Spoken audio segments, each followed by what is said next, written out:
हाय aspirants. So recently अगर आप लोग न्यूज़पेपर वगैरह फॉलो करते होंगे तो कल एक बहुत इंपॉर्टेंट न्यूज़ दिया गया था दैट इन लोकसभा यूनियन जो होम मिनिस्ट्री है उसके मिनिस्टर ऑफ स्टेट ने एक नया बिल इंट्रोड्यूस किया है जहां पर क्रिमिनल आइडेंटिफिकेशन बिल को अमेंड करते हुए एक बिल को प्रपोज किया गया है।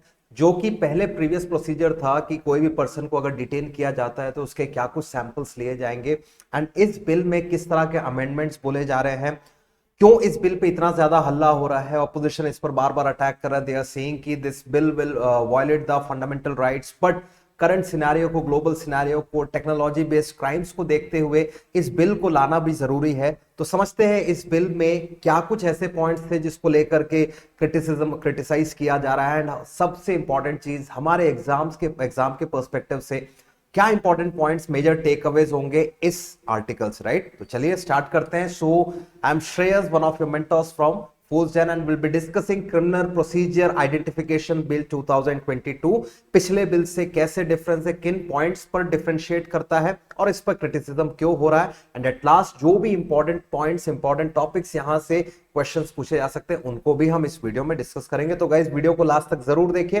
एंड जिन लोगों ने अभी तक हमारे चैनल को सब्सक्राइब नहीं किया है, टू सब्सक्राइब आवर चैनल। चलिए स्टार्ट करते हैं।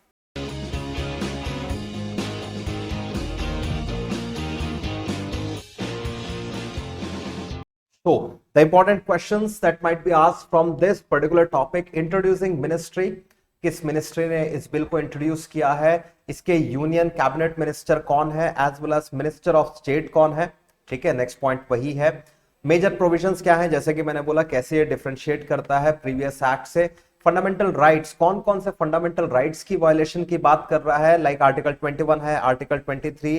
एंड इस बिल में बोला गया है कि इसके जो रिकॉर्डिंग रिपोजिटरी होगी, मतलब जिस जिस एजेंसी को इसके सैंपल्स कलेक्ट करने का, इसको डिपॉजिट करके इसको मेंटेन, कंजर्व करने की जो रिस्पॉन्सिबिलिटी दी जाएगी, that is NCRB, national crime records bureau. तो मैं पहले भी कई बार अपने वीडियोस में बोल चुका हूं, कभी भी हमको इस तरह के नेशनल और इंटरनेशनल ऑर्गेनाइजेशंस कोई भी आर्टिकल में दिखता है तो उसके दो चीज जरूर ध्यान दीजिएगा, where is its headquarters and उसके इस समय हेड कौन है, राइट।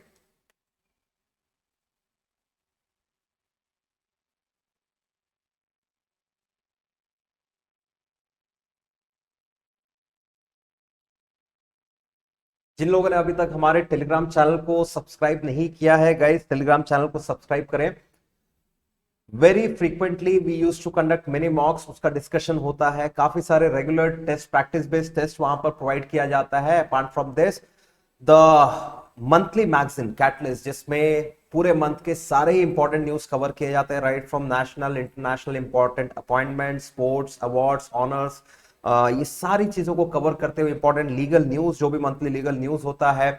एंड जैसे आपके क्लैट में जो न्यू पैटर्न करंट अफेयर्स के क्वेश्चंस पूछे जाते हैं जो कि पैसेज बेस्ड होते हैं, इसके भी क्वेश्चंस का कंपाइलेशन, मंथली एमसीक्यूज का compilation. So guys do join our telegram channel as well as फूजन ऐप का भी नाम आप सभी ने सुना होगा। जिन लोगों ने अभी तक डाउनलोड नहीं किया है जरूर डाउनलोड करें, हमारे चैनल टेलीग्राम चैनल को सब्सक्राइब करें to get these updates, these material regularly. चलिए टॉपिक पे बढ़ते हैं। तो फर्स्ट लेट्स डिस्कस कि प्रीवियस एक्ट क्या था। The name of the previous act was the identification of prisoners act 1920। ठीक है, ऐसे में डिटेनिंग अथॉरिटी के पास क्या कुछ पावर्स थे, ईयर 1920 देख करके आप अंदाजा लगा सकते हैं कि भाई ये ब्रिटिश एरा का बनाया हुआ एक्ट है। सो ऐसे में जो डिटेनिंग अथॉरिटीज हुआ करती थी, पुलिस होती थे, so they were authorised to take the measurements and photographs of convicts and others. जो भी पर्सन कन्विक्ट होते थे उनके फोटोग्राफ्स, उनके मेजरमेंट्स, मेजरमेंट्स बोले तो स्पेसिफिकली उनके फुटप्रिंट्स और फिंगरप्रिंट्स को लेने का प्रावधान था इस पर्टिकुलर एक्ट में, राइट। नाउ अब देखते हैं कि कैसे नया जो बिल लाया जा रहा है वो प्रीवियस बिल से डिफरेंशिएट करता है, किन पॉइंट्स पर डिफरेंशिएट करता है। सो the article was like this: protest in Lok Sabha as bill envisages lifting biometrics of detainees। ठीक है, अब एमपीस कह रहे हैं कि साहब नया जो क्रिमिनल प्रोसीजर बिल है, it will violate rights, specifically fundamental rights. तो क्रिमिनल प्रोसीजर आइडेंटिफिकेशन बिल 2002 अब पुलिस को, पुलिस अथॉरिटीज को ये पावर देता है कि they can collect, store and analyse physical as well as biological samples, ठीक है। जहां आप पहले सिर्फ फुटप्रिंट, फिंगरप्रिंट, फोटोग्राफ्स ही ले सकते थे, अब इसका एम्बिट बढ़ा दिया गया है।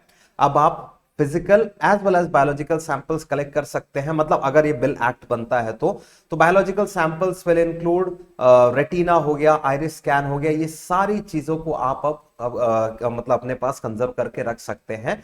सो अपोजिशन पार्टीज ने बोला कि सर ये जो बिल है ये अनकॉन्स्टिट्यूशनल है, ठीक है। अच्छा, इस बिल में बोला गया है कि ये जो रिकॉर्डिंग एजेंसी होगी that will be NCRB, national crime records bureau, right. And इसके थ्रू जो डेटा प्रिजर्व किया जा सकता है फॉर एटलीस्ट 75 ईयर्स, 75 सालों तक इस डेटा को प्रिजर्व करके रखा जा सकता है, ठीक है। Now let's discuss this point. The bill seeks to repeal Identification of Prisoners Act 1920, जो मैंने बोला, जिसके काफी लिमिटेशंस थे, सिर्फ मेजरमेंट, फुटप्रिंट, फिंगरप्रिंट, ये सारी चीजें हो गई। नया बिल आपका आइरिस स्कैन लेगा, रेटिना स्कैन लेगा, आपका सिग्नेचर अपने पास रखेगा, हैंडराइटिंग रखेगा, बायोलॉजिकल सैंपल्स रखेगा। तो बेसिकली इसके एम्बिट को कई तरीके से बढ़ा दिया गया है। नाउ द सेकेंड पॉइंट, इस बिल को बेसिकली क्योंकि ये एनसीआरबी पुलिसिंग एजेंसी से रिलेटेड है, तो इसकी इंट्रोड्यूसिंग एजेंसी जो होगी that will be MHA, ministry of home affairs, right. Ministry of home affairs के कैबिनेट मिनिस्टर है श्री अमित शाह जी। बट इस बिल को इंट्रोड्यूस किसने किया, ये भी एक बहुत इंपॉर्टेंट पॉइंट है। The bill would be introduced by union minister of state for home mister Ajay Mishra Teni, ठीक है। तो ये नाम जरूर ध्यान रखेगा, मिस्टर अजय मिश्रा तेनी जो है ये इस बिल को इंट्रोड्यूस कर सकते हैं, जिसमें ये प्रोविजंस बताया जा रहा है, राइट। इसमें देखिए बातें क्या क्या हो रही है। सबसे पहली इंपॉर्टेंट बात ये हो रही है कि आजकल जैसे AI, artificial intelligence based crimes बढ़ चुके हैं, टेक्नोलॉजी बेस्ड क्राइम्स बढ़ चुके हैं, इतनी ज्यादा टेक्नोलॉजी आ चुकी है, तो अब जो भी पर्सन्स डिटेन होते हैं उनके ज्यादा से ज्यादा सैंपल्स कलेक्ट किया जाए, राइट। चलिए यहां तक तो बात ठीक थी। अपोजिशन का कहना यह है कि सर आप इस तरह से अगर कलेक्शन करेंगे, ये किसी भी पर्सन का राइट टू प्रिवेसी को आप ब्रीच कर रहे हैं। मतलब फंडामेंटल राइट आर्टिकल 21 में आप आर्टिकल 21 को ब्रीच कर रहे हैं। साथ ही साथ आप ये भी बोल रहे हैं प्रिवेंटिव डिटेंशन के केस में भी जिस पर्सन को कॉन्विक्ट किया जाएगा, जिन लोगों को प्रिवेंटिव डिटेंशन नहीं मालूम है, मैं आपको बता दूं, फंडामेंटल राइट का आर्टिकल 22 प्रिवेंटिव डिटेंशन को मेंशन करता है। कई बार अथॉरिटीज, देखिए डिटेंशन दो तरह की होती है, punitive detention, preventive detention. Punitive detention क्या होता है, जब एक पर्सन को कॉन्विक्ट किया जाता है, उसे कोर्ट से सजा मिलती है, प्रॉपर कन्विक्शन के बाद जब उसे डिटेन किया जाता है, that is punitive detention, right. लेकिन प्रिवेंटिव डिटेंशन क्या होता है, कुछ जो सिटीजन्स होते हैं, कई बार कोई हिस्ट्री शीटर्स हो सकते हैं, कई बार पॉलिटिकल प्रोटेस्टर्स हो सकते हैं, तो कहीं के लॉ एंड ऑर्डर को डिस्टर्ब ना हो, कुछ गलत होने से प्रिवेंट करने के लिए कुछ लोगों को पहले ही पकड़ करके डिटेन कर दिया जाता है।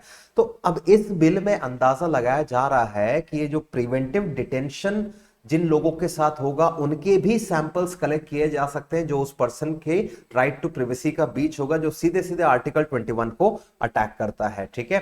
दूसरी बात इसमें बोली गई, एक चीज स्पेसिफिकली बोला जा सकता है, जैसा कि आर्टिकल में मेंशन था, जो पर्सन्स डिटेन नहीं किए जाते, राइट, जिनके अगेंस्ट कोई भी केस नहीं बनता, तो इस बिल ने बोला है कि उनका सैंपल जो भी कलेक्ट किया जाएगा उसे तुरंत ही डिस्ट्रॉय कर दिया जाएगा। So these were the main point जो इस टॉपिक से इंपॉर्टेंट है। अब एक बार क्वेश्चंस के फॉर्मेट में हम देखते हैं। मैंने बोला एनसीआरबी होगा जो इस डेटा को प्रिजर्व करेगा, तो एनसीआरबी है क्या, एक बार समझ लेते हैं। NCRB an Indian government agency responsible for collecting and analysing crime data as defined by the IPC, ठीक है। हेडक्वार्टर्स है इसके दिल्ली में, parent department MHA, minister of home affairs, जिसके union minister Shri Amit Shah ji, and इसके जो मिनिस्टर ऑफ स्टेट है उनका भी हमने नाम देखा, mister Ajay, right.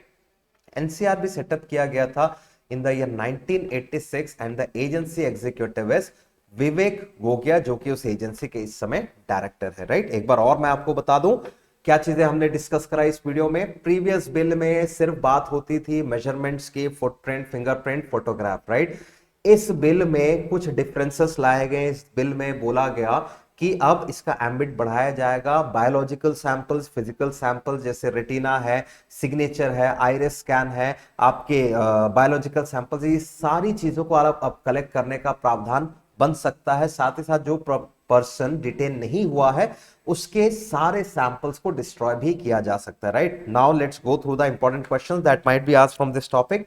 Introducing ministry कौन होगी इस बिल की, शुरू से ही हम डिस्कस कर रहे हैं, that is ministry of home affairs, right.